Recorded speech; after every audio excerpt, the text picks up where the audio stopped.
Justamente a esa votación de aceptar o no la renuncia del actual presidente de la Cámara de Diputadas y Diputados. Así que esa historia sigue, por supuesto, muy atentos a eso.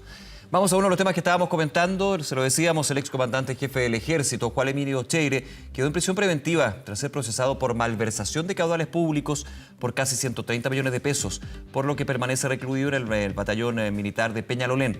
Para conversar más al respecto, estamos a esta hora junto a la directora ejecutiva de Chile Transparente, María Jara Quemada. Muchas gracias por acompañarnos, muy buenos días. Hola Nicolás, muy buenos días.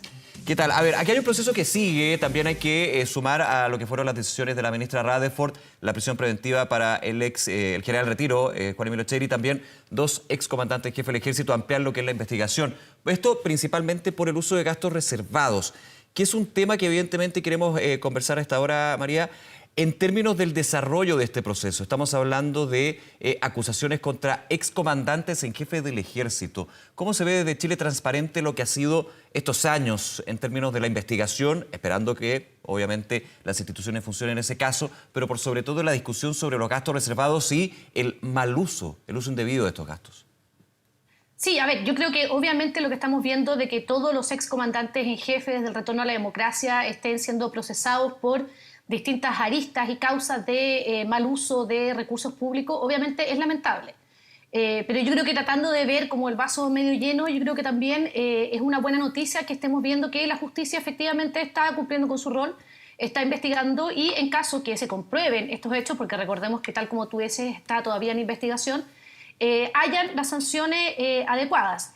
Y por otro lado también nosotros creemos que es importante avanzar en hacer las reformas y en fortalecer las instituciones para que este tipo de hechos no puedan cometerse con tanta facilidad en el futuro. Y en ese sentido ha habido ciertos cambios, recordemos que ya no existe la ley de gastos reservados y existe una nueva forma de financiamiento de las Fuerzas Armadas, pero también hubo una modificación a el uso y el control de los gastos reservados que intenta tratar de dificultar este mal uso, pero a nuestro juicio igual quedan abiertas ciertas debilidades que ojalá puedan ser perfeccionables hacia el futuro para que no sigamos viendo estos casos, porque al final el impacto que tiene en las instituciones y en la confianza de la ciudadanía, que ya sabemos que está en una crisis de confianza bastante potente hacia las instituciones, es muy relevante. Entonces yo creo que es importante que no solo nos preocupemos de que las investigaciones se lleven a cabo, de que haya sanciones en el caso de que se comprueben los hechos, sino que también de cómo fortalecemos las instituciones para que en el futuro estos casos no se repitan. Claro, y también entendiendo, María, lo que ha sido la investigación, lo que se ha conocido sobre estos casos de uso de recursos públicos, en términos de hay una responsabilidad de quienes emitían estos gastos, evidentemente, pero también un problema a nivel institucional, institucionalizado lo que era el uso, por lo menos en la investigación que ha llevado la ministra Rutherford y lo que se ha conocido a través de medios de prensa y también declaraciones. Esto era una situación que estaba como norma dentro del sistema en términos del Ejército, de lo que estamos apuntando acá. Y ese es un gran problema de fondo, recordando que estos gastos reservados, el objetivo, el origen, era justamente para temas, por ejemplo, de inteligencia. Al ser inteligencia, tienen que ser reservados porque evidentemente involucra lo que es seguridad nacional. Ahora, aquí se va a un lado completamente distinto y eso se institucionaliza, ¿no?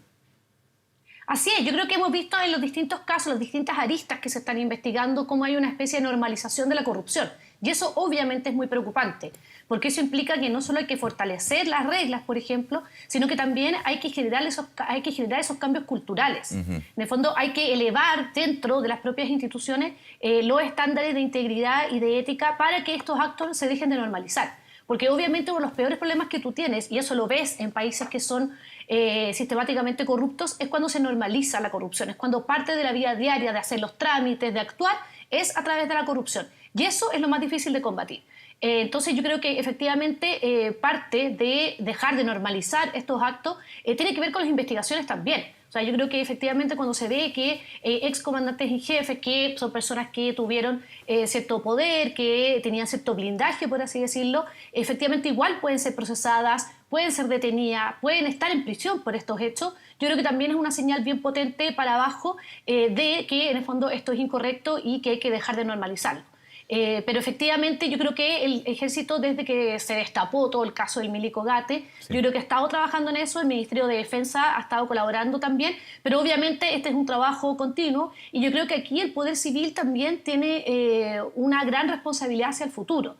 porque lo que vimos hacia el pasado es que efectivamente teniendo ciertos roles de fiscalización o de control, no los ejerció adecuadamente. Entonces yo creo que el Poder Civil también tiene que ejercer esos roles adecuadamente y eso involucra tanto a quienes están de titulares en el Ministerio de Defensa, en el Ministerio de Interior, pero también en el Congreso. O sea, el Congreso también tiene que tener un rol, especialmente la Cámara de Diputadas y Diputados, que está dentro de sus funciones, de tener un mayor control de los actos de gobierno y eso involucra también, por ejemplo, el uso de los gastos reservados. Voy a ir a los mecanismos de control, que es bien relevante en este tema, pero antes quería hacer un paréntesis y la pregunta. En términos de este caso, de otros, con respecto a instituciones del Estado, uno podría pensar que la autorregulación ya no ha lugar, porque la autorregulación se basa primero en cumplir la norma, que es lo básico, pero ir más allá del cumplimiento de la norma. Aquí uno pensaría que la autorregulación ya es un concepto que lamentablemente es una mesa con tres patas, ¿no? Sí, yo creo, a ver, la autorregulación yo creo que sirve, pero generalmente es para ir sobre, en el fondo, lo que te dice la ley, creo yo. Yo creo que la ley tiene que establecer ciertos mínimos. Hemos visto que efectivamente acá, lamentablemente, hay que ponerse a veces de una manera más intensa estableciendo controles porque claramente los que había no funcionaron bien y eran fáciles de evadir. Pero además uno esperaría que en el fondo la norma sea como el piso y que de ahí en adelante haya efectivamente autorregulación, haya mayor intensidad o mayores estándares de transparencia y rendición de cuentas. Yo creo que ese es como el desde de lo que uno espera. Y lamentablemente ahora, esto no es como algo aislado. Yo creo que en el resto del mundo se ha visto otros países donde ha habido también escándalos de corrupción que involucran gastos de defensa, por ejemplo, porque efectivamente los gastos de defensa, tal como tú decías al inicio, tienen cierta opacidad, tienen cierta reserva por el mismo objetivo que tienen.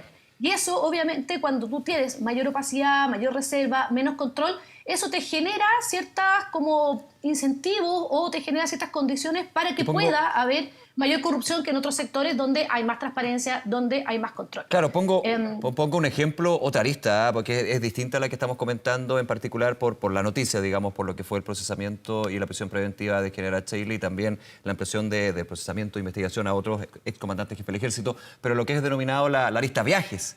También hay un tema de ir más allá, digamos, de lo que permitía la ley, pero en las declaraciones que se han conocido era la norma, digamos, era algo que se establecía dentro del sistema que se podía hacer. Claro, pero por eso te decía que es un tema como ya no solo de las normas, sino como de la cultura que hay dentro de las instituciones. Eso, claro. Entonces, efectivamente, yo creo que estas investigaciones y las posibles sanciones van a marcar también un antes y un después, yo creo, en esa cultura. Lo hemos visto en otros casos también. Lo hemos visto en casos, por ejemplo, del sector privado. Tenemos una sentencia icónica en Chile del caso Corpesca, que también ha ido cambiando un poco la cultura dentro de las empresas con sus modelos de cumplimiento. Y así uno puede ir sumando distintos tipos de situaciones. Por ejemplo, te voy a inventar algo que es como muy cotidiano, pero quizás nosotros teníamos muy normalizado el tema de adelantar por la berma, por ejemplo, y sabemos que eso no se puede, o sea, eso está escrito en la ley de tránsito, es una falta de ley de tránsito y todo, pero no es algo que se fiscalice comúnmente, uno ve que las personas lo hacen y no pasa nada. Entonces yo creo que efectivamente para cambiar esas culturas tiene que haber algo que te genere ese cambio, y yo creo que no solo los cambios legales, sino que también las investigaciones que hoy día se están llevando a cabo puede ser algo relevante que genere ese cambio de cultura, pero obviamente hay que seguirlo trabajando.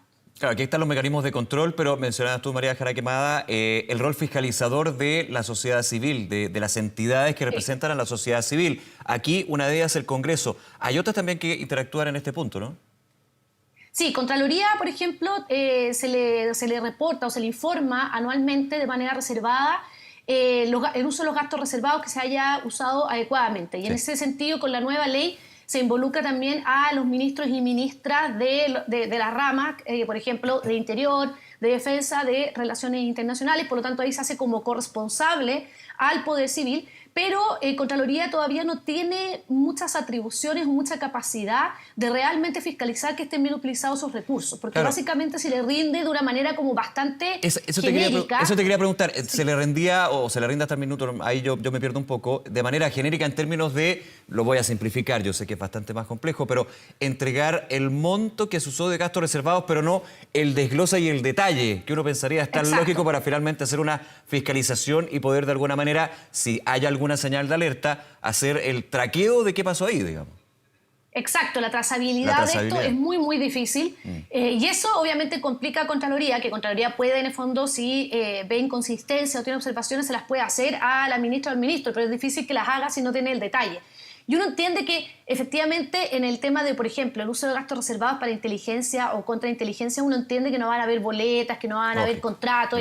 Es ridículo pensar que se va a hacer un contrato con alguien para hacer labores de contrainteligencia y que esa persona va a, no sé, a presentar una boleta. Claro. Pero sí, igual debiéramos de tener algún cierto tipo de mayor detalle y mayor manera de demostrar que efectivamente se gastó en lo que se gastó, porque esas declaraciones juradas ya existían antes y básicamente se mentían esas declaraciones juradas, tal como lo hemos visto, como pasó muchas veces en el caso del COVID. Entonces yo creo que no es suficiente, y ahí yo creo que esa es quizá una de las críticas que nosotros tenemos, que podría darse mayores facultades a Contraloría para darles más detalles sobre esta información, sabiendo que además el Contralor tiene un deber de reserva muy intenso sobre esto, tal como los parlamentarios que accedan a esta información. Y en ese sentido yo creo que también el Congreso debiera empoderarse y debiera, cuando se le rinda cuenta de esto, que también se le rinde cuenta, debiera pedir mucho más detalle, debiera pedir, en el fondo, cuando tuviera dudas o detectara cierta inconsistencia, efectivamente ejercer ese rol fiscalizador para que el Ejecutivo le dé todas las respuestas, y también tiene un deber de reserva importante. Entonces, la verdad que es difícil que se filtre esta información, y si se filtrara hay sanciones penales bastante potentes. Claro, de hecho, en el mismo Congreso, en la Comisión de Defensa, hay sesiones de carácter reservado, justamente cuando se trata de temas de seguridad nacional. Igualmente uno pensaría, y ahí hago la pregunta, entrando más, hilando fino, me parece interesante esto, el rol del Contralor en términos de que ya tiene un derecho de una obligación de reserva, evidentemente, pero cómo esa reserva se puede ir ampliando a lo que puede ser, en estos términos de gastos reservados, a los parlamentarios, sin desconfiar, digamos, de que un parlamentario vaya a filtrar, pero evidentemente cuando los parlamentarios, representantes populares, pero también de los partidos políticos, tienen acceso a este tipo de información, se genera cierta incertidumbre, volviendo al origen de los gastos reservados, que cuando son con respecto a inteligencia, tienen un carácter de reserva por algo, digamos. Entonces no se tiene que perder esto, pero tiene que haber una fiscalización también. Sí, efectivamente, y yo creo que eso existe, ese deber de reserva, y así opera en otros países. Claro, tenemos modelos parlamentarios donde efectivamente el Congreso tiene un rol más intenso, pero tenemos, por ejemplo, el modelo de Estados Unidos, que es un sistema presidencialista como el de nosotros, pero donde igualmente los congresistas tienen y ejercen esas facultades de una manera mucho más intensa. O sea, nosotros hemos visto cómo se generan investigaciones en el Congreso y tienen también esa obligación de reserva. Entonces, yo creo que en principio, claro, se parte de esa desconfianza, y por eso quizás no se le ha querido dar al Contralor mayores facultades o darle mayor detalle. Quizás lo mismo pasado con el Congreso, pero el problema es que, teniendo esa desconfianza en el Congreso y en Contraloría, el problema que tenemos es que igual tenemos casos de corrupción en el otro lado. Entonces yo creo que igual tenemos que buscar cómo equilibramos esto, cómo hacemos que queremos resguardar nuestra seguridad nacional, queremos resguardar la labor que se hace de inteligencia y contrainteligencia, que yo creo que es tan relevante en momentos donde tenemos esta como crisis de seguridad, donde hay una demanda muy importante por parte de la ciudadanía, con también que no tengamos en el fondo estos como caldos de cultivo de la corrupción, y que efectivamente se estén mal utilizando los recursos públicos. Y no solo mal utilizando, porque los casos que se están investigando son de haberse llevado para la casa, por así decirlo, estos gastos reservados. Ya eran como una especie de sobresueldo, o también como una especie de sobrepensión para los excomandantes en jefe. Entonces yo creo que no es solo eso, sino que también hemos visto cómo la misma prensa ha revelado que muchas veces se usan los recursos que están destinados a la inteligencia, pero más que para, en el fondo, hacer labores de inteligencia sobre el crimen organizado, muchas veces se utiliza para espiar a denunciantes de corrupción, a dirigentes sociales, a periodistas también que están investigando corrupción, y eso, a mi juicio, también es una mala utilización de estos recursos. Entonces, yo creo que en ese sentido es importante que el Poder Civil, porque el Poder Civil al final es el que tiene que establecer las líneas en esto, tenga bastante más control y fiscalización sobre estos temas.